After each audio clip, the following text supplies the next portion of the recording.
ये जो है मुंबई है हमारे महाराष्ट्र लोगों की है।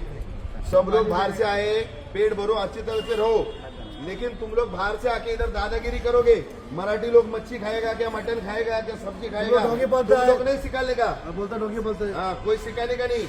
और मराठी लोग गंदा है तो इधर क्यों आए क्या फिर? तुमचा जो कोण आहे ना शाह, त्याला तुमच्या भाषेत समजावा, गुजरातीत समजावा, मारवाडीत समजावा, त्याला कुठली भाषा आहे ती समजावा। आणि दुसरी गोष्ट, परत जर मराठी माणसाच्या नादाला लागलात, जर मराठी माणूस चुकतोय ना तर सोसायटी म्हणून त्याची चूक दाखवा।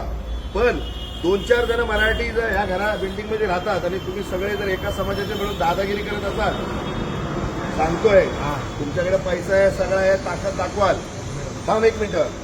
पण 4 जण येत नाही तर 4 जण, तुम्ही जास्त 100 जण असाल पण त्या 4 जणांसाठी ना इथं 4000 येतील। घाटकोपरमधील एका सोसायटीमध्ये फक्त 4 मराठी घरे आहेत। संपूर्ण इमारत ही गुजराती असून गुजराती रहिवासी हे मराठी कुटुंबांना त्रास देत असल्याचं समोर आलंय।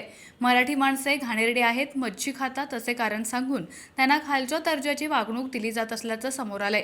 यावरून मराठी गुजराती वाद पेटला असून मराठी गुजराती कुटुंब आमने सामने आल्याचं पाहायला मिळालं।